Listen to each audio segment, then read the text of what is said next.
Entonces, esta historia refleja un conflicto profundo entre padre y su hijo, baseado en el egoísmo, la decepción y la independencia. El hijo, entonces, al decir que no cuidará de su padre en la vejez, demuestra una falta de empatía. El padre, con calma, acepta la decisión, pero toma una medida firme al cambiar su testamento. Esta historia es completamente ficticia y ha sido creada únicamente entonces, con fines de entretenimiento. Cualquier semejanza con personas reales es pura coincidencia. Disfrute del vídeo. Gracias. Mi hijo me escribió: no esperes que cuide de ti cuando seas viejo. Tengo mi propia vida y mi propia familia. Yo le respondí con toda la calma del mundo: está bien. Al día siguiente cambié mi testamento. Cuando se enteró de lo que había hecho, entró en mi casa hecho una furia gritando que era su derecho, que yo no podía hacer eso. Me senté en mi sillón favorito, tomé un sorbo de mi café y le dije con una sonrisa: tienes razón, Sebastián. Tienes tu propia vida y yo tengo la mía. Su rostro se puso rojo como un tomate maduro. Las venas de su cuello se marcaban mientras apretaba los puños. Mi nuera, Valeria, estaba detrás de él con esa expresión de indignación que ya conocía bien. Sebastián golpeó la mesa del comedor con tal fuerza que mi taza de café tembló. Papá, trabajé toda mi vida esperando esa herencia. Es mío por derecho. Lo miré fijamente, sin perder la calma, y saqué del bolsillo de mi camisa el papel doblado que llevaba esperando este momento. Lo que es tuyo por derecho es el resultado de tus propias decisiones, hijo. Durante 32 años crié a Sebastián solo. Su madre nos abandonó cuando él tenía apenas 6 meses de edad. Me dejó una nota sobre la mesa de la cocina que decía que no estaba lista para ser madre, que necesitaba encontrarse a sí misma. Nunca más supimos de ella. Trabajé doble turno en la fábrica textil durante 15 años para darle a mi hijo todo lo que necesitaba. Sacrifiqué noches de sueño, fines de semana, relaciones personales, todo por él. Cuando Sebastián cumplió 23 años y se casó con Valeria, yo estaba feliz. Pensé que finalmente tendría una familia completa nuevamente. Qué equivocado estaba. Los primeros años fueron buenos. Sebastián y Valeria venían a casa cada domingo para almorzar. Yo cocinaba el estofado que a mi hijo le encantaba desde niño. Conversábamos. Reíamos. Pero todo cambió cuando heredé la casa de campo de mi hermano mayor, Julio, quien murió sin hijos hace 5 años. La propiedad no era lujosa, pero estaba en una zona que había comenzado a valorizarse. Tenía 3 hectáreas de terreno con árboles frutales y una casa modesta pero bien mantenida. Desde ese momento, las visitas de Sebastián se volvieron más frecuentes. Pero ya no venía a verme a mí, venía a hablar sobre el testamento. Papá, deberías poner todo a mi nombre desde ahora, me decía Valeria con esa voz melosa que usaba cuando quería algo. Es lo más prudente para evitar problemas legales después. Sebastián asentía a su lado como un títere. Yo les servía más café y cambiaba de tema, pero ellos insistían cada vez con más descaro. La gota que derramó el vaso ocurrió hace 3 meses. Yo llevaba 2 semanas con gripe fuerte, fiebre alta, tos que me partía el pecho, debilidad en todo el cuerpo. Le pedí a Sebastián que me llevara al médico porque me sentía realmente mal. Papá, estoy ocupado. Tengo una reunión importante en el trabajo. Tómate un té caliente y descansa. Me respondió por teléfono sin siquiera preguntar cómo me sentía. Colgó antes de que pudiera decir algo más. Mi vecina, la señora Marta, una viuda de 73 años, fue quien me llevó al hospital cuando mi temperatura llegó a casi 40 grados. Pasé 4 días internado con neumonía. 4 días en los que Sebastián no apareció ni una sola vez, ni él ni Valeria. Cuando finalmente salí del hospital, débil y todavía tosiendo, encontré 7 llamadas perdidas de mi hijo. Todas hechas el mismo día. Lo llamé de vuelta, pensando que finalmente se había preocupado. Papá, necesito que me prestes $20,000. Es urgente. Valeria vio un departamento que está en oferta y necesitamos dar el anticipo hoy. No mencionó mi salud ni una sola vez. No preguntó cómo estaba, solo quería dinero. Le dije que no tenía esa cantidad disponible en efectivo, lo cual era verdad. Se molestó tanto que me colgó el teléfono. Esa noche, mientras estaba acostado en mi cama todavía recuperándome, recibí ese mensaje de texto que lo cambiaría todo. No esperes que cuide de ti cuando seas viejo. Tengo mi propia vida y mi propia familia. Leí esas palabras una y otra vez. No sentí dolor, no sentí tristeza, sentí claridad absoluta. Durante 32 años me había engañado a mí mismo, pensando que todo el sacrificio valdría la pena porque mi hijo me amaba. Pero la verdad era que Sebastián solo amaba lo que yo podía darle. La familia que él mencionaba era Valeria y sus caprichos materialistas. Yo era solo un medio para un fin. A la mañana siguiente, todavía con la tos pegada al pecho, me vestí con mi mejor ropa y fui directamente a la oficina del notario Ramírez, el mismo que había manejado la herencia de mi hermano Julio. Don Roberto, qué sorpresa verlo. ¿Cómo está su salud?, me preguntó con genuina preocupación. Le mostré el mensaje de Sebastián. El notario leyó en silencio. Sus cejas se levantaron ligeramente, pero no hizo ningún comentario. Entiendo. ¿Qué desea hacer? Pasamos 2 horas revisando opciones legales. El notario Ramírez me explicó cada detalle con paciencia. Al final firmé los documentos necesarios. Mi testamento había cambiado completamente. La casa de campo, mi casa actual, mis ahorros, todo. Ya no iría a Sebastián. En su lugar, establecí un fondo que se dividiría equitativamente entre 3 organizaciones benéficas locales que ayudaban a padres solteros, ancianos abandonados y niños huérfanos. También dejé una donación especial para la señora Marta, mi vecina, quien me había mostrado más cariño en 2 semanas que mi propio hijo en años. ¿Está completamente seguro de esto, don Roberto?, me preguntó el notario antes de que yo firmara. Una vez que estos documentos estén registrados, el cambio será permanente. Tomé la pluma sin dudar ni un segundo. Nunca he estado más seguro de nada en mi vida. Mi firma quedó plasmada en el papel con mano firme. No le dije nada a Sebastián inmediatamente. Simplemente le respondí su mensaje. Está bien. 2 palabras, nada más. Él probablemente pensó que lo había aceptado con resignación, que me había rendido. Durante las siguientes 3 semanas no tuve noticias suyas, ni una llamada, ni un mensaje, silencio absoluto. Yo continué con mi vida. Me recuperé completamente de la neumonía,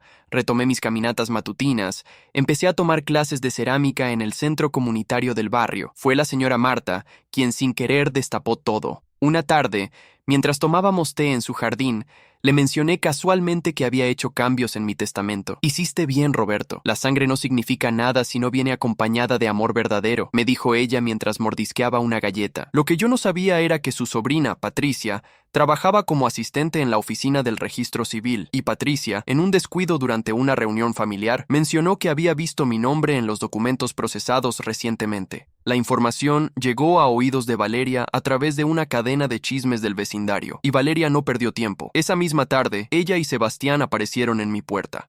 No tocaron el timbre. Sebastián tenía una copia de la llave que yo le había dado años atrás cuando aún pensaba que vendría a visitarme con regularidad. Entraron como torbellino. ¡Papá! ¿Qué demonios hiciste con el testamento?, gritó Sebastián antes siquiera de quitarse los zapatos. Yo estaba en la sala, precisamente en mi sillón favorito donde pasaba las tardes leyendo. Tenía una taza de café recién hecho en la mano. Los miré con toda la calma del mundo. Valeria tenía el rostro desencajado, el maquillaje corrido como si hubiera estado llorando. Sebastián jadeaba de la rabia, sus nudillos blancos de tanto apretar los puños. «Quítate los zapatos, acabé de limpiar el piso», les dije con voz tranquila. «¡Al diablo con el piso! Responde mi pregunta». Sebastián se acercó a mí con pasos firmes. Por un momento pensé que iba a golpearme, pero no lo hizo. En cambio, se dejó caer en el sofá frente a mí, pasándose las manos por el cabello con desesperación. «No puedes hacer esto. Papá, esa herencia es mía, es mía. Trabajé toda mi vida esperándola». Tomé un sorbo lento de mi café. Dejé que el silencio se extendiera entre nosotros. Valeria se paseaba de un lado a otro de la sala como animal enjaulado. «Tú no trabajaste por esta herencia, Sebastián. Yo trabajé, yo me sacrifiqué, yo renuncié a todo para criarte». Mi voz seguía calmada, pero cada palabra caía como piedra pesada. «Soy tu hijo. Tengo derecho», gritó él, golpeando el brazo del sofá. «Tienes razón», dije asintiendo lentamente. «Eres mi hijo, pero el derecho se gana con acciones, no solo con lazos de sangre». Saqué del bolsillo de mi camisa el papel doblado que había estado esperando este momento. Era una copia del mensaje que Sebastián me había enviado. Lo desdoblé cuidadosamente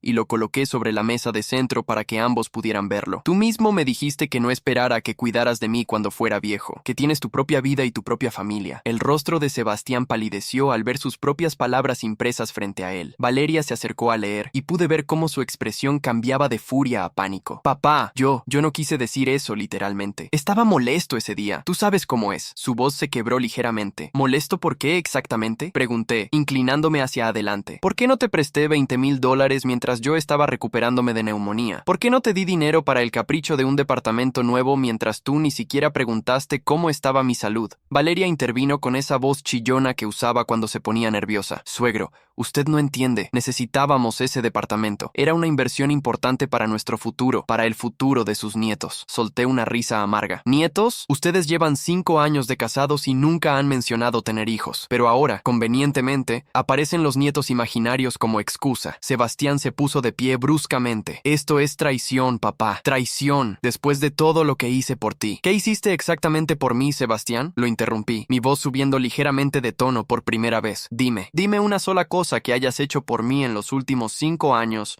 que no involucrara pedirme dinero o hablarme de herencias». El silencio que siguió fue ensordecedor. Sebastián abrió la boca varias veces como pez fuera del agua, pero no salieron palabras. Valeria se mordió el labio, desviando la mirada hacia la ventana. Yo continué. «Cuando estuve en el hospital con neumonía, ¿quién me llevó? La señora Marta. Cuando necesité ayuda para reparar la gotera del techo el año pasado, ¿quién vino? El hijo del vecino Ernesto. Cuando cumplí 60 años hace 3 meses, ¿quién organizó una pequeña celebración? Mis compañeros del taller de cerámica. Cada palabra que salía de mi boca era como bofetada para Sebastián. Lo vi encogerse ligeramente, pero la rabia en sus ojos no desaparecía. Solo se transformaba en algo más peligroso, resentimiento puro. Tú nunca entendiste la presión que tengo, papá. El trabajo, las responsabilidades, los gastos. No es tan fácil como en tu época donde un solo trabajo alcanzaba para todo. Tienes razón, respondí, sorprendiéndolo. No es fácil. Por eso mismo trabajé 2 empleos durante 15 años para que tú pudieras ir a una buena escuela, para que tuvieras ropa nueva mientras yo usaba la misma camisa remendada 3 veces, para que comieras carne todos los días mientras yo me conformaba con arroz y frijoles. Mi voz temblaba ligeramente ahora, no de debilidad, sino de años de emociones contenidas finalmente liberándose. Valeria intentó un último recurso. Se arrodilló frente a mi sillón con lágrimas dramáticas rodando por sus mejillas. Por favor, suegro, reconsidérelo. Sebastián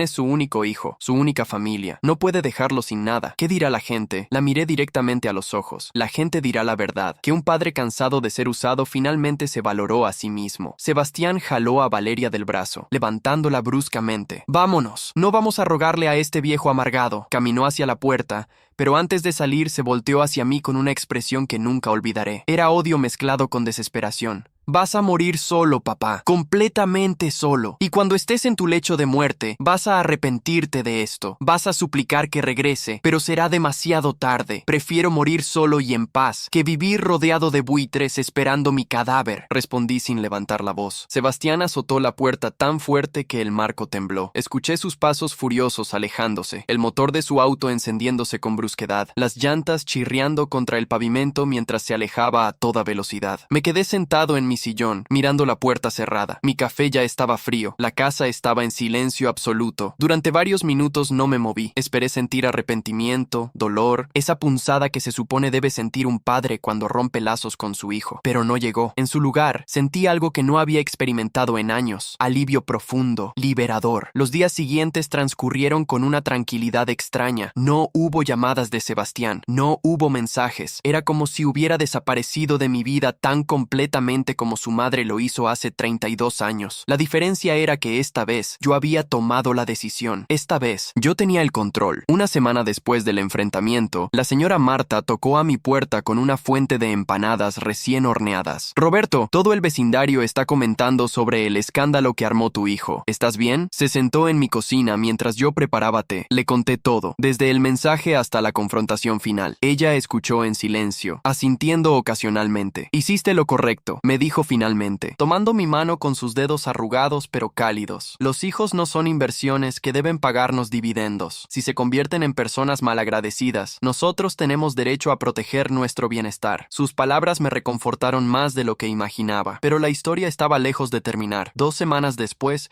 recibí una carta certificada. Era de un abogado. Sebastián me estaba demandando por manipulación mental de persona mayor y exigía que se anulara el cambio de testamento. Según la demanda, yo estaba senil y bajo influencia de terceros cuando firmé los nuevos documentos. Leí la carta 3 veces, sintiendo cómo la temperatura de mi sangre subía con cada párrafo. Llamé inmediatamente al notario Ramírez. «Don Roberto, ya me llegó la notificación. No se preocupe, tenemos todo documentado. Grabé nuestra conversación completa con su consentimiento y usted demostró estar completamente lúcido y consciente de sus decisiones». Su voz sonaba confiada, tranquilizadora. «Además, tengo un as bajo la manga que su hijo no conoce». «¿Qué quiere decir?», pregunté intrigado. «Cuando usted me mostró ese mensaje, tomé la libertad de investigar un poco. Resulta que su hijo y su nuera solicitaron 3 préstamos diferentes en el último año, usando su casa como garantía en las solicitudes. Por supuesto, falsificaron su firma. No procedieron con los préstamos porque les negaron el crédito, pero el intento está registrado». El notario hizo una pausa. «Eso es fraude, don Roberto. Fraude grave». Sentí como si me hubieran vaciado un balde de agua helada encima. Mi propio hijo había intentado usar mi propiedad ilegalmente. No una vez, sino 3. «¿Por qué no me dijo esto antes?», pregunté con voz temblorosa. «Porque necesitaba confirmación de los bancos», Acabo de recibirla esta mañana. Si su hijo insiste en llevar esto a juicio, yo presentaré esta evidencia. No solo perderá la demanda, sino que enfrentará cargos criminales. La voz del notario era seria ahora. Pero la decisión es suya, don Roberto. ¿Quiere que proceda? Me senté pesadamente en la silla de mi cocina. ¿Quería realmente hundir a mi hijo hasta ese punto? ¿Quería verlo enfrentar consecuencias legales? Pensé en el niño que solía ser, en cómo se reía cuando lo llevaba al parque, en cómo me abrazaba cuando tenía pesadillas. Pero ese niño había muerto hacía mucho tiempo.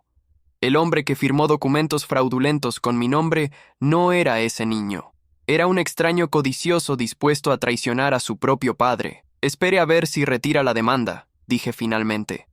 Si insiste en continuar, entonces sí, proceda con todo. Esa noche no pude dormir. Di vueltas en la cama, mirando el techo, recordando momentos de la infancia de Sebastián. ¿En qué momento exacto se torció todo? ¿Fue cuando conoció a Valeria? ¿O las semillas de la codicia ya estaban plantadas mucho antes? Quizás lo malcrié, quizás le di demasiado sin enseñarle el valor del sacrificio. Las preguntas me atormentaban sin respuestas claras.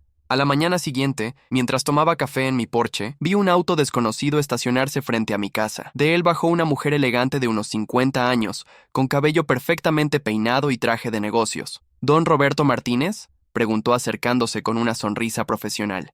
Soy la licenciada Fernanda Guzmán, representante legal de su hijo. Le ofrecí asiento en el porche. Ella declinó educadamente. Vengo a hacerle una propuesta de mi cliente. Si usted revierte los cambios en su testamento y deja todo a nombre de Sebastián, él retirará la demanda y promete visitarlo regularmente. Sacó un documento de su elegante maletín. Tengo aquí un acuerdo preliminar que podríamos firmar hoy mismo. Tomé el documento y lo leí cuidadosamente. Era absurdo. En resumen, decía que yo debía dejar todo a Sebastián, y él se comprometía a visitarme una vez al mes durante 2 horas. Una vez al mes, 2 horas. Como si mi amor de padre pudiera comprarse con migajas de atención programada. Doblé el documento y se lo devolví. Dígale a su cliente que mi respuesta es no. La licenciada Guzmán no pareció sorprendida. Don Roberto, piénselo bien. Un juicio puede ser largo, costoso y estresante. ¿Realmente quiere pasar sus últimos años en batallas legales con su único hijo? Su tono era condescendiente, como si le hablara a un niño necio. Mis últimos años, repetí, dejando que las palabras flotaran en el aire. ¿Sabe qué, licenciada? Tengo 60 años. Mi padre vivió hasta los 92, mi abuelo hasta los 87. Con suerte,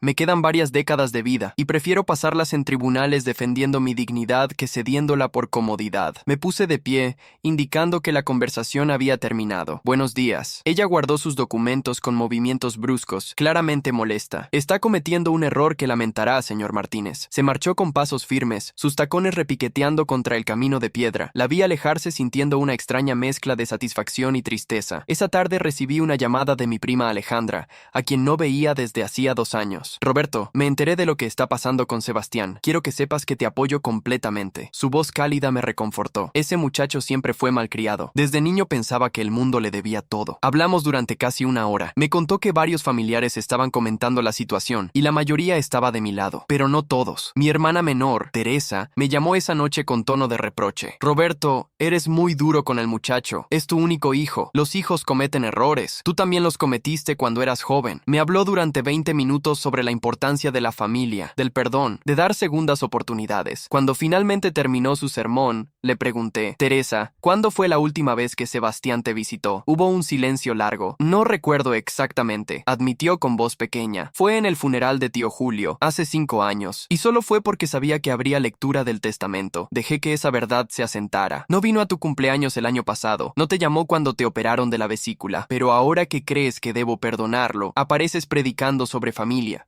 Roberto, no seas injusto. No, Teresa, tú no seas hipócrita. Si tanto te importa Sebastián, dile que vaya a vivir contigo cuando yo muera. Explícale sobre familia y segundas oportunidades, pero no me pidas que yo sacrifique mi paz mental por alguien que solo me ve como fuente de dinero.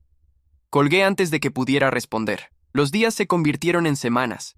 La demanda seguía su curso legal. El notario Ramírez me mantenía informado de cada desarrollo. Sebastián había contratado a 3 abogados diferentes. Según me enteré, gastaba fortunas que no tenía en honorarios legales, probablemente endeudándose más. La ironía era cruel. Estaba destruyendo su economía presente, persiguiendo una herencia futura que nunca recibiría. Una tarde lluviosa de marzo, 2 meses después del inicio de todo este desastre, estaba en mi clase de cerámica cuando mi teléfono sonó. Era un número desconocido. Consideré no contestar, pero algo me impulsó a hacerlo. Don Roberto, preguntó Preguntó una voz femenina que no reconocí. Habla Elena Carrasco. Soy la hermana de Valeria. Mi cuerpo se tensó inmediatamente. ¿Qué querría ahora la familia de mi nuera? ¿Qué desea? Pregunté con tono cortante. Necesito hablar con usted en persona. Es importante. Sobre Sebastián y mi hermana. Su voz sonaba nerviosa, asustada incluso. Por favor, don Roberto. No es lo que piensa. Quiero ayudarlo. Acordamos encontrarnos en una cafetería neutral al día siguiente. Elena llegó puntual. Una mujer de 32 años con rostro cansado y ojos que no dejaban de moverse nerviosamente. Se sentó frente a mí y pidió un café que apenas tocó. No sé por dónde empezar, dijo finalmente, retorciendo una servilleta entre sus manos. Empiece por el principio, le dije con voz más suave de lo que pretendía. Había algo genuino en su nerviosismo que me inspiraba confianza. Elena respiró profundo. Mi hermana Valeria siempre fue ambiciosa, desde niñas, pero se volvió peor cuando se casó con Sebastián. O tal vez Sebastián la volvió peor. No lo sé. Hizo una pausa, tomando finalmente un sorbo de su café. Hace 6 meses, Valeria me pidió que falsificara documentos médicos que lo declararan a usted mentalmente incompetente. Sentí que el piso se movía bajo mis pies. ¿Qué? Me ofreció $5,000. Yo trabajo como enfermera en el Hospital General. Valeria pensó que podría conseguir papeles con membrete oficial y firmas de doctores. Me negué rotundamente, obviamente. Tuvimos una pelea terrible. No nos hemos hablado desde entonces. Elena me miró directamente a los ojos, pero cuando me enteré de la demanda, supe que tenía que decirle. Ella va a intentarlo de todas formas. Tiene contactos en clínicas privadas poco éticas. ¿Por qué me cuenta esto?, pregunté, todavía procesando la información. Valeria es su hermana, porque lo que están haciendo está mal. Completamente mal. Los ojos de Elena se llenaron de lágrimas. Mi hermana se convirtió en alguien que no reconozco. Y su hijo. Perdóneme por decir esto, pero Sebastián la alienta. Él es peor que ella. Fue idea de él pedir esos préstamos fraudulentos. Valeria me lo confesó en una de nuestras últimas conversaciones. Le agradecí a Elena y le pedí que pusiera todo por escrito en una declaración formal. Ella aceptó sin dudar. Cuando nos despedimos, me tomó la mano con firmeza.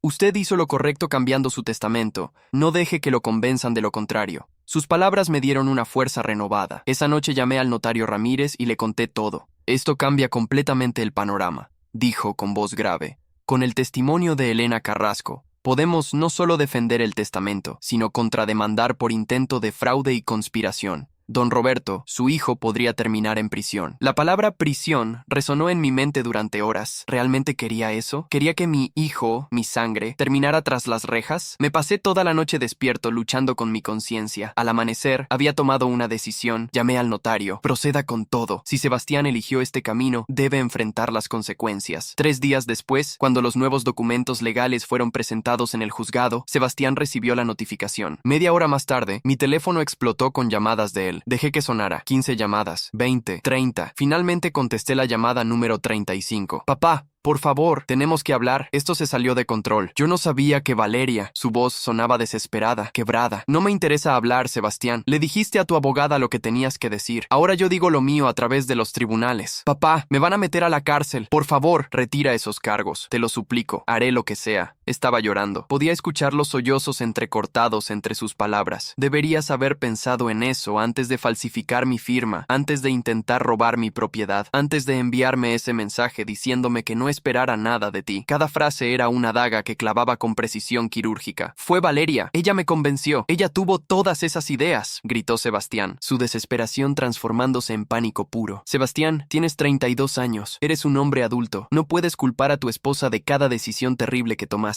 Hice una pausa, dejando que el silencio se extendiera. Tuviste cientos de oportunidades para ser un buen hijo. Las desperdiciaste todas. Ahora enfrenta las consecuencias. Papá, no. Pero colgué antes de que pudiera terminar. Bloqueé su número inmediatamente. También bloqueé el de Valeria. Necesitaba paz mental para lo que venía. Los siguientes meses fueron una montaña rusa legal. Audiencias, declaraciones, documentos. Elena Carrasco cumplió su palabra y testificó contra su propia hermana. El notario Ramírez presentó toda la evidencia meticulosamente organizada. Los intentos de préstamo fraudulentos, los registros de llamadas mostrando años de contacto solo cuando Sebastián necesitaba dinero, testimonios de vecinos sobre mi estado mental completamente lúcido, e incluso incluso las grabaciones de nuestras conversaciones sobre el testamento. El abogado de Sebastián intentó argumentar que yo era un padre vengativo, usando el sistema legal para castigar a mi hijo. Pero cuando presentaron los documentos médicos falsificados que Valeria había conseguido de una clínica turbia en el otro extremo de la ciudad, el caso se derrumbó completamente. Esos documentos me declaraban con demencia avanzada y firmados por un doctor que,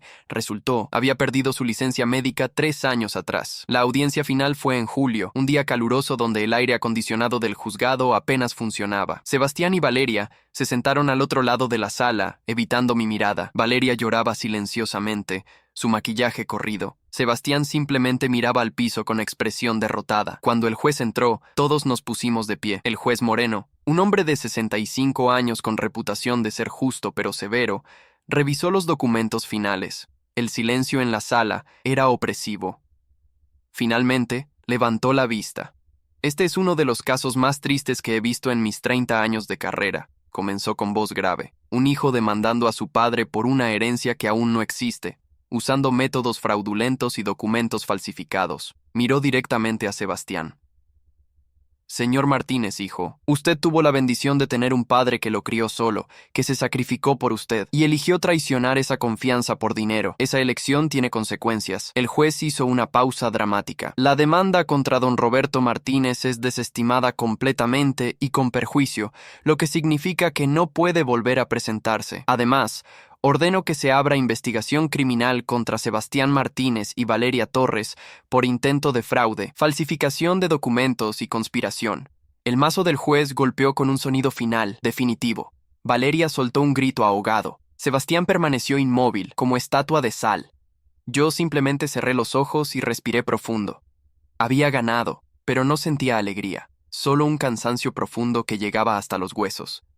Mientras salía del juzgado, escuché pasos apresurados detrás de mí. Era Sebastián, corriendo para alcanzarme. 2 guardias de seguridad se movieron para interceptarlo, pero les hice un gesto indicando que estaba bien. Mi hijo se detuvo a 3 metros de mí, jadeando. «Papá». Su voz era apenas un susurro. Lo siento tanto. Lo miré realmente por primera vez en meses. Había perdido peso, tenía ojeras profundas. Su traje, que alguna vez fue caro y elegante, ahora lucía arrugado y mal cuidado. ¿Lo sientes porque perdiste o porque finalmente entiendes lo que hiciste?, pregunté con voz calmada. Sebastián abrió la boca, pero no salieron palabras. Sus ojos se llenaron de lágrimas. Yo, no lo sé, admitió finalmente, su voz quebrándose. Cuando lo sepas, cuando realmente entiendas la diferencia, entonces tal vez podamos hablar, pero no antes. Me di vuelta y caminé hacia la salida. Sebastián no me siguió. Escuché sus sollozos detrás de mí, pero no me detuve. No podía detenerme. El notario Ramírez me esperaba afuera con una sonrisa de satisfacción. Lo logramos, don Roberto. Su testamento está protegido. Su tranquilidad está protegida. Le agradecí profundamente, estrechando su mano con firmeza. Habíamos desarrollado una amistad genuina durante estos meses de batalla legal. Esa noche, sentado en mi porche con la señora Marta compartiendo una botella de vino barato, le conté todo. Ella escuchó en silencio, asintiendo ocasionalmente. ¿Te sientes mal por él?, preguntó finalmente. Me siento mal por el niño que fue, respondí honestamente, pero no por el hombre en que se convirtió. Ese hombre tomó sus decisiones sabiendo exactamente lo que hacía. Durante las siguientes semanas, la noticia del juicio se esparció por todo el vecindario. Algunos me felicitaban, otros me miraban con pena, como si hubiera hecho algo terrible. Mi hermana Teresa no me volvió a hablar, considerándome un monstruo por destruir a mi hijo, pero mi prima Alejandra organizó una pequeña cena de celebración con varios familiares que me apoyaban. La investigación criminal contra Sebastián y Valeria avanzaba lentamente. Elena Carrasco había proporcionado incluso más evidencia de la que inicialmente reveló. Resultó que Valeria había intentado sobornar a otros 3 profesionales médicos antes de encontrar al doctor sin licencia, dispuesto a firmar documentos falsos. Cada intento estaba documentado en correos electrónicos que Elena había guardado. Un mes después del veredicto, recibí una carta. No tenía remitente, pero reconocí la letra inmediatamente. Era de Sebastián. La abrí con manos temblorosas. Papá, sé que probablemente no quieras leer esto, pero necesito intentarlo. Me declaré culpable de todos los cargos. Mi abogado dice que es la mejor opción para evitar prisión, pero enfrentaré servicio comunitario, multas pesadas y probablemente nunca podré trabajar en posiciones de confianza nuevamente. Valeria también se declaró culpable. Nos vamos a divorciar. No te escribo para pedirte perdón. Sé que no lo merezco. Te escribo porque finalmente entendí la pregunta que me hiciste afuera del juzgado. Estoy arrepentido porque perdí, no porque entienda realmente lo que te hice. Esa honestidad es lo mínimo que te debo. Crecí pensando que me merecía todo porque había sido criado solo por ti, porque tuvimos menos que otros. Convertí tu sacrificio en una deuda que debías pagarme, cuando en realidad era un regalo que yo debía honrar. Valeria no me convirtió en esto. Esta semilla ya estaba en mí. Ella solo regó lo que ya existía. No sé si algún día seré capaz de ser el hijo que merecías. Probablemente no. Pero al menos ahora veo con claridad quién soy. Un hombre que traicionó a la única persona que siempre estuvo ahí. Y esa verdad es una carga que cargaré el resto de mi vida. No espero respuesta. Solo necesitaba que supieras esto. Sebastián, leí la carta 3 veces. No sentí el impulso de perdonar. No sentí ganas de correr a abrazarlo y decirle que todo estaría bien, pero por primera vez sentí que mi hijo había dicho algo genuinamente honesto. Doblé la carta cuidadosamente y la guardé en un cajón de mi escritorio. Quizás algún día respondería, quizás no, el tiempo lo diría. La vida continuó con una normalidad sorprendente. Mis clases de cerámica se volvieron el punto alto de mi semana. Creé un jarrón que la instructora dijo era lo suficientemente bueno para exhibir en la muestra de fin de año del centro comunitario. La señora Marta y yo desarrollamos una rutina de tomar té todas las tardes, compartiendo chismes del vecindario y riéndonos de tonterías. En septiembre, 6 meses después de que todo comenzara, recibí una visita inesperada. Era Elena Carrasco, nuevamente, pero esta vez no venía sola. Con ella estaba un niño de unos 8 años con ojos enormes y sonrisa tímida. Don Roberto, le presento a mi hijo, Mateo. Mateo, saluda al señor que te conté. El niño extendió su mano pequeña con seriedad adorable. Mucho gusto, señor Roberto. Se la estreché con una sonrisa. Elena explicó que había venido a agradecerme personalmente. Después de testificar en el juicio, corté completamente relación con Valeria. Fue difícil, pero liberador. Y quería que Mateo conociera a un ejemplo de integridad, de alguien que defiende lo correcto aunque cueste. Los invité a pasar. Mateo se fascinó con mi colección de jarrones de cerámica. ¿Usted hizo todos estos?, preguntó con asombro. Le expliqué el proceso, viendo cómo sus ojos brillaban con curiosidad genuina. Elena me observaba con una sonrisa suave. Antes de irse, Elena me entregó un sobre. Esto es para usted, como agradecimiento por su valentía. Dentro había una foto de Mateo sosteniendo un cartel que decía: gracias por enseñar que hacer lo correcto es más importante que la familia tóxica. Me reí, sintiendo una calidez extraña en el pecho. Dile a Mateo que él puede venir a mis clases de cerámica cuando quiera. Hay un grupo especial para niños los sábados. Los ojos de Mateo se iluminaron. ¿En serio? ¿Puedo, mamá? Elena asintió, sus propios ojos brillando con lágrimas de gratitud. Después de que se fueron, me senté en mi porche mirando la foto. No tenía nietos. Probablemente nunca los tendría, pero tal vez, solo tal vez, podía ser una figura positiva para otros niños que necesitaran uno. El otoño llegó con sus hojas doradas cayendo. Una mañana, mientras barría el porche, un auto desconocido se detuvo frente a mi casa. Mi cuerpo se tensó automáticamente, esperando más problemas. Pero quien bajó fue una mujer mayor, elegantemente vestida, con cabello plateado perfectamente peinado. Se acercó con pasos medidos. ¿Don Roberto Martínez?, preguntó con voz cultivada. Sí, soy yo. Mi nombre es Patricia Herrera. Soy directora de la Fundación Nuevo Amanecer, una de las organizaciones beneficiarias en su testamento. Extendió su mano con una sonrisa cálida. Quería conocerlo personalmente y agradecerle por su generosidad. La invité a pasar. Me explicó que su fundación ayudaba a padres solteros con recursos limitados, proporcionándoles apoyo económico, asesoría legal y programas de desarrollo personal. Cuando el notario Ramírez nos contactó sobre su donación futura, investigué su historia. Me conmovió profundamente que alguien que fue padre soltero eligiera ayudar a otros en esa situación. Hablamos durante 2 horas. Patricia me contó historias de familias que habían ayudado, de padres desesperados que encontraron esperanza gracias a su fundación. Me mostró fotos de graduaciones, de niños felices, de padres que ahora tenían trabajos estables. Su contribución futura nos permitirá expandir nuestros programas significativamente. Está salvando vidas, don Roberto. Cuando se fue, me quedé pensando. Mi dinero, la herencia que Sebastián tanto codiciaba, haría más bien en manos de extraños necesitados que en las suyas. Había tomado la decisión correcta. Estaba absolutamente seguro. En noviembre llegó el invierno. Con él, una carta del juzgado. La sentencia de Sebastián y Valeria había sido finalizada. 300 horas de servicio comunitario cada uno, 3 años de libertad condicional, multas que totalizaban $42,000 y antecedentes penales permanentes. No irían a prisión, pero sus vidas estaban marcadas para siempre. El notario Ramírez me llamó esa tarde. Don Roberto, hay algo más que debe saber. Sebastián perdió su trabajo. La empresa lo despidió cuando se enteró de los cargos criminales. Valeria también fue despedida de su puesto en la firma de contabilidad. Hizo una pausa. Están financieramente arruinados. Tuvieron que vender su departamento para pagar los abogados y parte de las multas. ¿Dónde están viviendo ahora?, pregunté, sintiendo una punzada pequeña de algo que no quise identificar. Según tengo entendido, Sebastián está de vuelta en el apartamento donde vivía antes de casarse. Un estudio pequeño en la zona industrial. Valeria se fue con su madre. El notario suspiró. Don Roberto, sé que esto no es asunto mío, pero ¿está en paz con todo esto? Pensé cuidadosamente antes de responder. Estoy en paz sabiendo que defendí mi dignidad. Lo que le pase a Sebastián ahora es consecuencia de sus propias decisiones. Yo no lo puse en esa situación. Él se puso ahí solo. Diciembre llegó con su frío característico. El 24 de diciembre, Nochebuena, la señora Marta organizó una pequeña cena en su casa. Me invitó junto con Elena y Mateo y algunos otros vecinos. Era una reunión modesta pero cálida. Mateo había estado asistiendo a mis clases de cerámica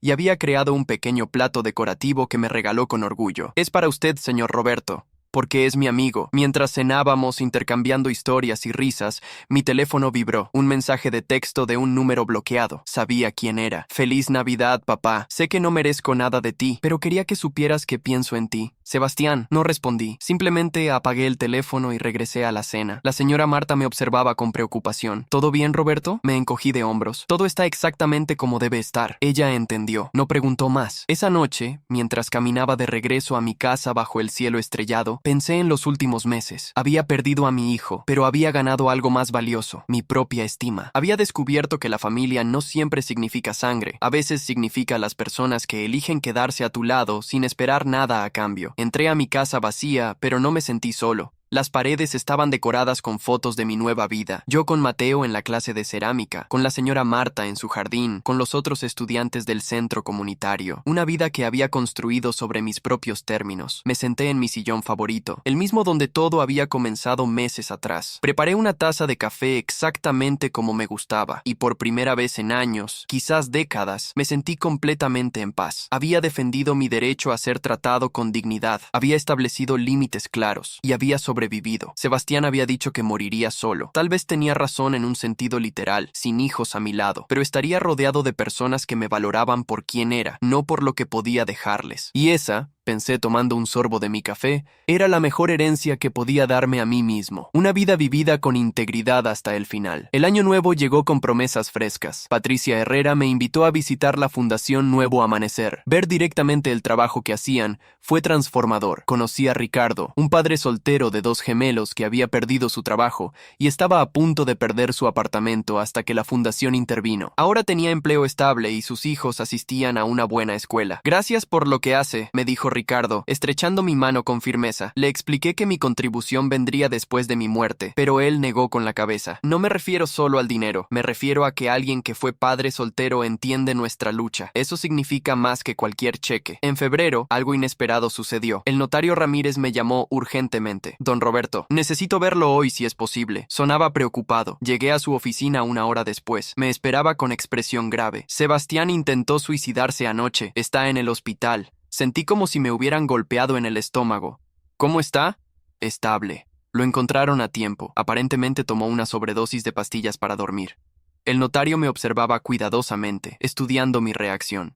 Dejó una nota. Mencionaba que no podía vivir con la vergüenza de lo que le había hecho. Durante varios minutos no pude hablar. Sentimientos contradictorios me inundaban. Preocupación, enojo, culpa, dolor. ¿Dónde está?, pregunté finalmente. Hospital General, habitación 312. El notario hizo una pausa. Don Roberto, lo que decida hacer ahora es completamente su decisión. Nadie lo juzgará por ir o por no ir. Conduje hasta el hospital en piloto automático. Me estacioné afuera, pero no bajé del auto inmediatamente. Estuve sentado ahí durante 30 minutos, luchando conmigo mismo. ¿Debía entrar? ¿Debía ver a Sebastián? ¿Esto cambiaba algo? Finalmente bajé del auto y caminé hacia la entrada. Tomé el elevador hasta el 3er piso. Encontré la habitación 312. La puerta estaba entreabierta. Dentro, Sebastián yacía en la cama, conectado a varios monitores. Se veía terriblemente frágil, una sombra del hombre que había sido. Empujé la puerta suavemente. Sebastián abrió los ojos al escuchar el sonido. Cuando me vio, sus ojos se llenaron de lágrimas. Papá. Su voz era apenas un susurro ronco. Me acerqué lentamente y me senté en la silla al lado de la cama. No dije nada inicialmente, solo lo observé. ¿Por qué viniste?, preguntó finalmente. Porque a pesar de todo, sigues siendo mi hijo, respondí honestamente. Y porque nadie merece morir sintiéndose tan desesperado. Hice una pausa. Pero esto no cambia nada, Sebastián. Vine porque eres un ser humano que está sufriendo. No vine a perdonar o reconciliarme. Sebastián asintió débilmente. Lo entiendo. No esperaba que vinieras siquiera. Cerró los ojos, lágrimas rodando por sus mejillas. Todo se derrumbó, papá. Mi trabajo, mi matrimonio, mi reputación. No tengo nada. Soy nada. Eso no es verdad, dije firmemente. Tienes tu vida. Tienes la oportunidad de reconstruir, pero tienes que hacerlo tú mismo, sin esperar que otros te salven o te den lo que crees merecer. Permanecí con él durante 20 minutos más. Hablamos poco. Cuando me levanté para irme, Sebastián me detuvo con voz débil. Papá, ¿alguna vez podrás perdonarme? Me detuve en la puerta, mirándolo directamente. No lo sé, Sebastián. Honestamente no lo sé. Pero lo que sí sé es que el perdón, si llega, será porque tú demuestres con años de acciones consistentes que has cambiado. No con palabras bonitas o disculpas dramáticas, con hechos. Salí del hospital sintiéndome extrañamente aliviado. Había hecho lo que sentía correcto sin comprometer mis límites. Le había mostrado humanidad básica sin ceder mi posición. Era posible mantener ambas cosas simultáneamente. Los meses siguientes pasaron con tranquilidad creciente. Sebastián fue dado de alta del hospital y comenzó terapia psicológica obligatoria como parte de su libertad condicional. No intentó contactarme. Yo no lo busqué. Era un espacio necesario para ambos. En abril, Mateo ganó un premio en la Feria de Cerámica Juvenil del Centro Comunitario. Su escultura de un árbol con raíces profundas fue seleccionada como la mejor de su categoría. Elena estaba radiante de orgullo. Roberto, has sido tan bueno con Mateo. No tengo palabras para agradecerte. Mateo es un buen chico, respondí sinceramente.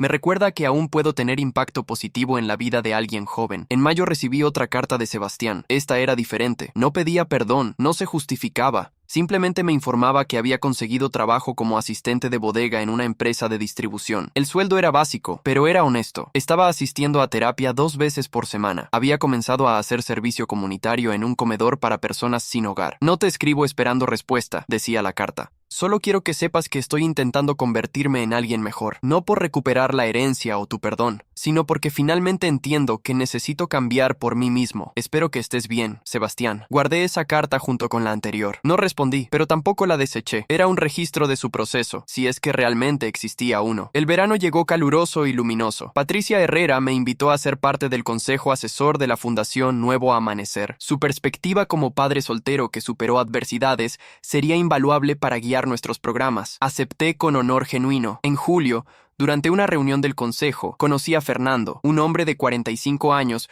cuya historia resonó profundamente conmigo. Había criado solo a 3 hijas después de que su esposa muriera de cáncer. Las 3 ahora eran profesionales exitosas que lo visitaban regularmente y lo trataban con amor y respeto. El secreto, me dijo durante un café después de la reunión, es criarlos con amor pero también con responsabilidad, enseñarles que el mundo no les debe nada. Mientras lo escuchaba, me pregunté dónde había fallado con Sebastián. ¿Había sido demasiado permisivo? ¿Demasiado enfocado en darle lo que yo no tuve? Fernando pareció leer mis pensamientos. Roberto, a veces hacemos todo bien y aún así nuestros hijos eligen caminos equivocados. No siempre es culpa nuestra. Sus palabras me liberaron de una culpa que no sabía que aún cargaba. Tal vez Sebastián habría sido así, sin importar cómo lo criara. Tal vez algunas personas simplemente tienen que tocar fondo antes de despertar, o tal vez nunca despiertan. En agosto, algo completamente inesperado sucedió. Estaba en el mercado comprando verduras cuando escuché una voz familiar. Don Roberto, me volteé y vi a Valeria. Lucía dramáticamente diferente, sin maquillaje, cabello recogido en cola simple, ropa modesta. Había perdido toda esa arrogancia que la caracterizaba. Valeria, dije neutralmente, sé que probablemente no quiera hablar conmigo. Comenzó rápidamente, nerviosa. Solo quería decirle que lamento profundamente todo lo que hice. No espero perdón, solo necesitaba que lo supiera. Hizo una pausa, mordiéndose el labio. Me divorcié de Sebastián hace 2 meses. Estoy trabajando como cajera en un supermercado mientras termino mis horas de servicio comunitario. Perdí todo, pero tal vez lo merecía. La observé en silencio. No había rastro de la mujer manipuladora que conocí. ¿Por qué me dices esto?, pregunté finalmente. Porque mi psicóloga dice que parte de mi recuperación es hacer enmiendas genuinas con las personas que lastimé. Sus ojos se llenaron de lágrimas. Usted fue bueno conmigo al principio, me recibió en su familia, y yo lo traicioné de la peor manera. Lo siento. No respondí inmediatamente. Dejé que sus palabras flotaran en el aire entre nosotros. Aprecio la disculpa, Valeria, pero como le dije a Sebastián, las palabras son fáciles. Lo que cuenta son las acciones sostenidas en el tiempo. Ella asintió, limpiándose las lágrimas. Lo sé. Solo quería que supiera que lo lamento. Se alejó sin esperar más respuesta. La vi perderse entre la multitud del mercado, una figura solitaria cargando el peso de sus errores. Septiembre trajo consigo el aniversario de un año desde que cambié mi testamento. El notario Ramírez organizó una pequeña celebración en su oficina. Un año defendiendo su dignidad, don Roberto. Eso merece reconocimiento. Compartimos una botella de vino mientras revisábamos cómo los eventos habían transcurrido. ¿Sabe lo irónico?, le dije. Sebastián luchó tanto por esa herencia que terminó perdiéndolo todo. Si simplemente hubiera sido un buen hijo, eventualmente habría heredado naturalmente. Su codicia lo destruyó. El notario asintió sabiamente. Es una lección que muchos aprenden demasiado tarde, si es que la aprenden. En octubre, Mateo cumplió 9 años. Elena organizó una pequeña fiesta e insistió en que yo fuera el invitado de honor. Eres como un abuelo para Mateo, me dijo con voz emocionada. Esas palabras me tocaron más profundamente de lo que esperaba. No tenía nietos biológicos, pero Mateo me había adoptado como figura de abuelo y yo lo había adoptado como nieto del corazón.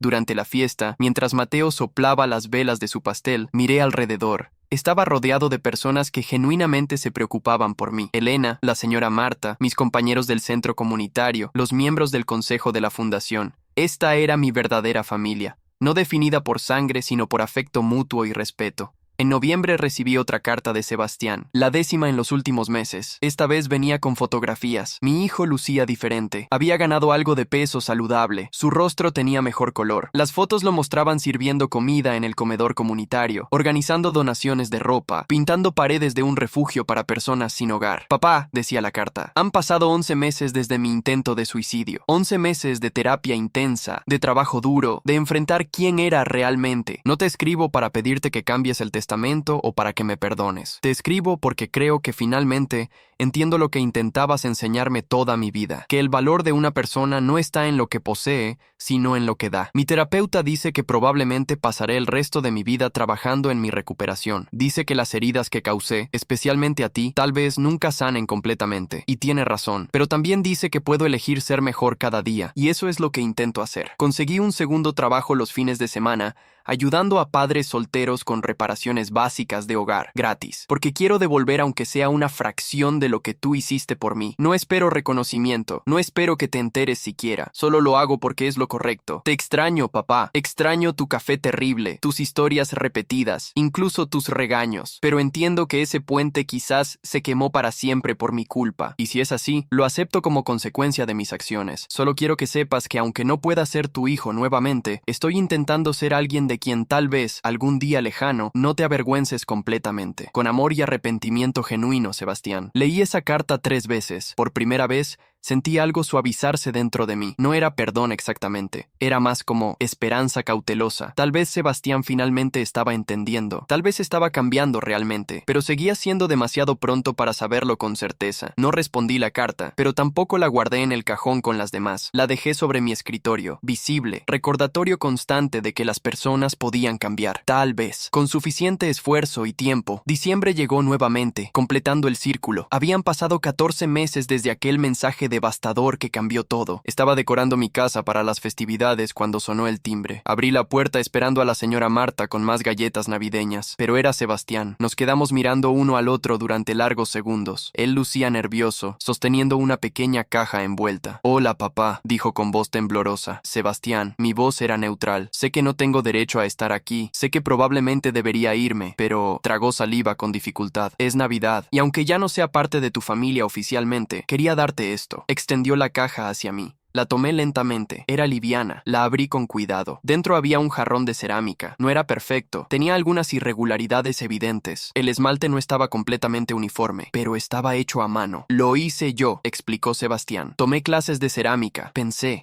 que tal vez podríamos tener eso en común». Miré el jarrón, luego a mi hijo. Sus ojos estaban húmedos, pero no lloraba. Esperaba mi reacción con una mezcla de esperanza y terror. «Gracias», dije finalmente. «Es un buen primer intento». ¿Puedo pasar?», preguntó con voz pequeña. Dudé, cada fibra de mi ser gritaba precaución, pero también recordé las cartas, las fotos, los 11 meses de esfuerzo sostenido que Sebastián había documentado. 15 minutos, dije finalmente, haciéndome a un lado. Sebastián entró como si pisara terreno sagrado, miró alrededor de la sala, notando los cambios, nuevas fotos en las paredes, los jarrones de cerámica en los estantes, la decoración navideña modesta pero acogedora. La casa se ve feliz, comentó suavemente. Nos sentamos en la sala, yo en mi sillón favorito, él en el sofá, exactamente donde había estado durante nuestra última confrontación más de un año atrás. Pero todo era diferente ahora. La tensión seguía ahí, pero era diferente, menos hostil, más cuidadosa. No vine a pedir que cambies el testamento, comenzó Sebastián. De hecho, vine a decirte que estoy de acuerdo con tu decisión. Esas organizaciones harán más bien con tu dinero de lo que yo jamás hubiera hecho. Lo miré con sorpresa. ¿De verdad lo crees? Sí, asintió firmemente. Visité la Fundación Nuevo Amanecer el mes pasado, como beneficiario de uno de sus programas de ayuda, de hecho. Me ayudaron a conseguir el trabajo en la bodega. Vi el bien que hacen. Tu dinero salvará vidas, papá. Eso es más importante que mis caprichos egoístas. Nos quedamos en silencio por un momento. ¿Cómo has estado realmente?, pregunté finalmente. Sebastián respiró profundo. Mejor. No bien todavía, pero mejor. La terapia es dura. Enfrentar todo lo que hice, todo el daño que causé. Algunos días apenas puedo levantarme de la cama por la vergüenza, pero mi terapeuta dice que ese sentimiento es señal de que estoy desarrollando conciencia real. Me habló sobre su trabajo,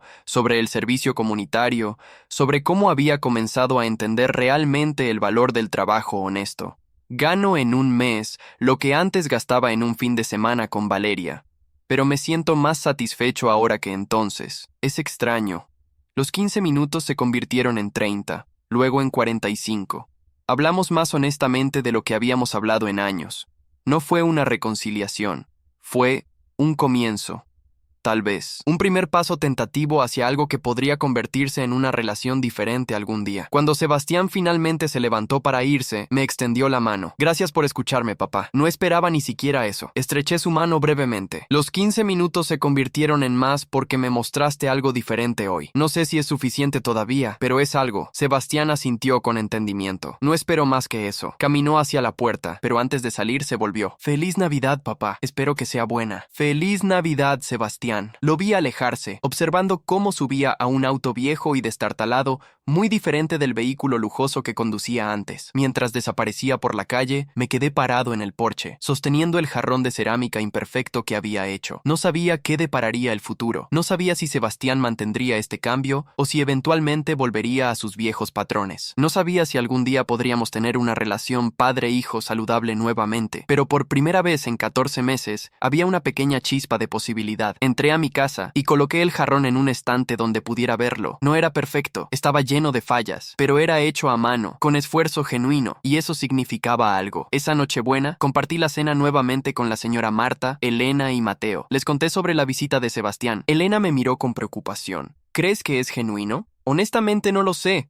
admití, pero le di 15 minutos para que se probara a sí mismo. Ahora tiene que probar que merece más que eso, si es que lo merece. La señora Marta sonrió sabiamente. Eres un buen hombre, Roberto. Mantienes tus límites, pero no cierras completamente la puerta. Eso requiere fuerza real. Mateo, que había estado escuchando atentamente, preguntó: Señor Roberto, ¿usted quiere a su hijo todavía? La pregunta me golpeó con su inocencia directa. Sí, Mateo, siempre lo querré. Es mi hijo. Pero querer a alguien no significa permitir que te lastime o que te falte el respeto. El amor verdadero también incluye límites saludables. Mateo asintió como si entendiera completamente, aunque probablemente no lo hacía todavía. Pero algún día entendería. Algún día todos los niños entienden que el amor de los padres no es infinito ni incondicional cuando se abusa de él. La cena continuó con conversaciones más ligeras, risas, planes para el año nuevo. Mientras observaba a mi familia elegida alrededor de la mesa, sentí una paz profunda. Había defendido mi dignidad, había establecido límites claros, había sobrevivido a la traición de mi propio hijo y había encontrado una nueva forma de familia en el proceso. El testamento seguía sin cambios. Mi herencia iría a donde yo había decidido, a organizaciones que ayudaban a personas necesitadas, a la señora Marta, quien me había mostrado bondad cuando más la necesitaba.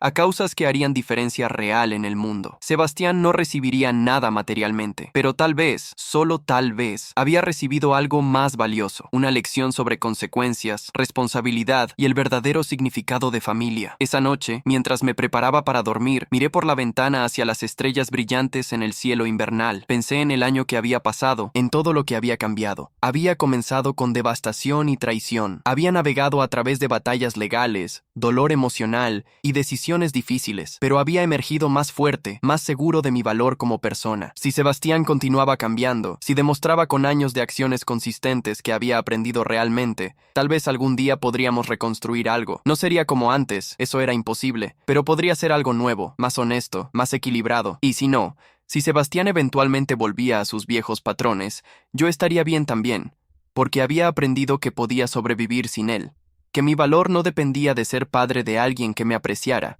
que podía crear familia donde encontrara amor genuino y respeto mutuo. Me acosté en mi cama, rodeado por el silencio pacífico de mi hogar. Cerré los ojos sintiendo, por primera vez en años, completamente en paz conmigo mismo. Había hecho lo correcto, había defendido lo que era justo, y sin importar lo que el futuro trajera, esa verdad permanecería inmutable. El reloj marcaba medianoche. Navidad había llegado oficialmente, y yo estaba bien, realmente, profundamente bien, solo, tal vez, en el sentido tradicional, pero rodeado de amor, respeto y dignidad en los sentidos que realmente importaban. Dormí profundamente esa noche, sin pesadillas, sin arrepentimientos, solo paz, la paz que viene de saber que defendiste tu valor cuando más importaba, la paz que viene de entender que a veces el amor más grande que podemos darnos a nosotros mismos es el respeto propio inquebrantable, y esa paz, pensé mientras me deslizaba hacia el sueño, era la mejor herencia que podía dejarme a mí mismo. No dinero, no propiedades, sino la certeza absoluta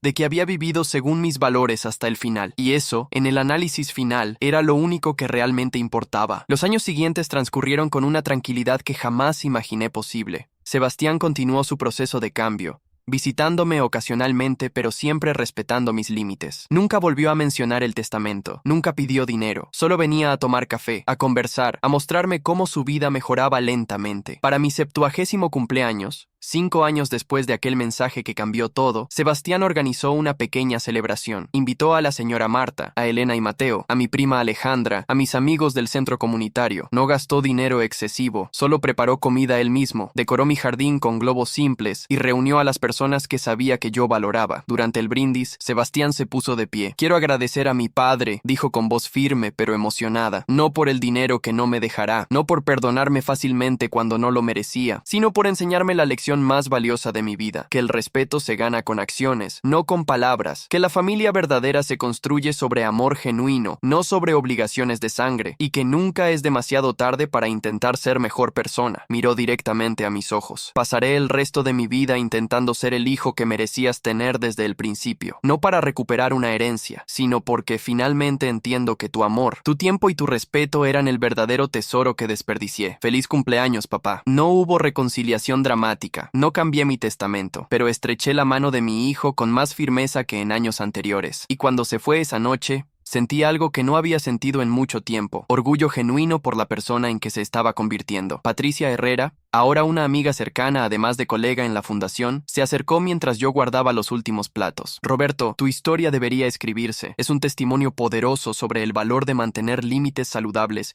incluso cuando duele. Sonreí pensativamente. Tal vez algún día alguien la cuente. Por ahora me basta vivirla. Mateo, ahora un adolescente de 14 años brillante y talentoso, había ganado una beca completa para una escuela de arte prestigiosa. Me había pedido que escribiera una de sus cartas de recomendación. Usted me enseñó que la familia no es solo quien comparte tu sangre, había dicho, es quien comparte tu corazón. La señora Marta, aunque ahora más frágil físicamente, seguía siendo un pilar de fuerza emocional. Hiciste lo correcto, Roberto, me repetía a menudo, y mira todo lo bueno que vino de eso.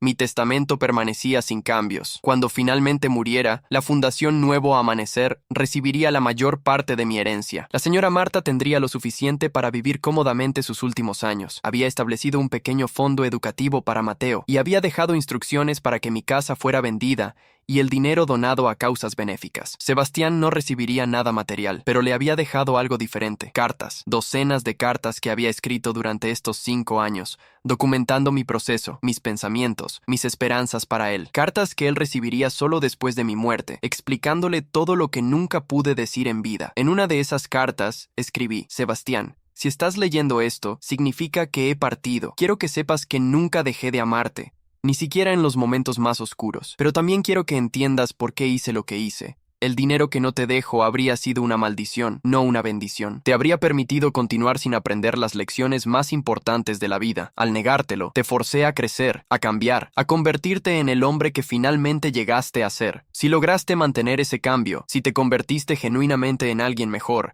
entonces ya recibiste la herencia más valiosa que podía darte, tu propia transformación. Ninguna cantidad de dinero vale más que eso. Te amo, hijo. Siempre te amaré. Pero te amo lo suficiente como para haber sido duro cuando necesitabas dureza, y para haberte dado la oportunidad de probarte cuando finalmente estuviste listo. Vive bien. Sé honesto. Trata a las personas con respeto. Esa será mi herencia viviente en ti. Guardé esas cartas en un sobre sellado que el notario Ramírez tenía instrucciones de entregar a Sebastián cuando yo muriera. Era mi última enseñanza, mi último regalo. No de dinero, sino de sabiduría duramente ganada. Mientras escribo estas líneas, sentado en mi porche en un atardecer dorado de otoño, reflexiono sobre el viaje que tomé. Comenzó con un mensaje cruel. Continuó con batallas legales, dolor y separación. Pero terminó con paz, propósito y una comprensión profunda de lo que realmente importa: la dignidad personal, el respeto propio, la capacidad de establecer límites saludables incluso con las personas que amamos, la comprensión de que la familia verdadera se construye sobre amor genuino, no sobre obligación o sangre, y la certeza de que defender estos principios, sin importar el costo, siempre vale la pena. Mi hijo me escribió que no esperara que cuidara de mí cuando fuera viejo. Al día siguiente cambié mi testamento. Cuando se enteró, vino furioso reclamando derechos que nunca tuvo. Pero en ese momento, sentado en mi sillón favorito con mi café en mano, le enseñé la lección más importante que jamás aprendería: que el respeto, el amor y la herencia no son derechos automáticos, son regalos que se ganan con acciones consistentes y amor genuino. Y esa verdad, más que cualquier propiedad o cuenta bancaria, es lo que finalmente nos liberó a ambos: a mí de la carga de ser usado, a él de la prisión de su propia codicia. Fue doloroso, fue difícil, pero fue necesario. Y ahora, años después, mientras observo el sol ponerse sobre mi jardín bien cuidado, rodeado de las personas que genuinamente me aman y a quienes genuinamente amo, sé sin ninguna duda que tomé la decisión correcta. No moriré solo, como Sebastián amenazó. Moriré rodeado de amor verdadero, y esa es la mejor venganza y la mejor victoria. Vivir bien, morir en paz, y dejar un legado de dignidad y principios inquebrantables. Ese mensaje que recibí hace años ya no me duele. Se convirtió en el catalizador de mi liberación, y por eso, extrañamente, estoy agradecido, porque sin ese momento de claridad brutal, nunca habría encontrado el coraje para valorarme a mí mismo por encima de las expectativas tóxicas. Mi historia no terminó con reconciliación perfecta o perdón fácil. Terminó con algo mejor: verdad, justicia y paz profunda. Y eso, en el análisis final, es más valioso que cualquier herencia material que jamás podría haber dejado.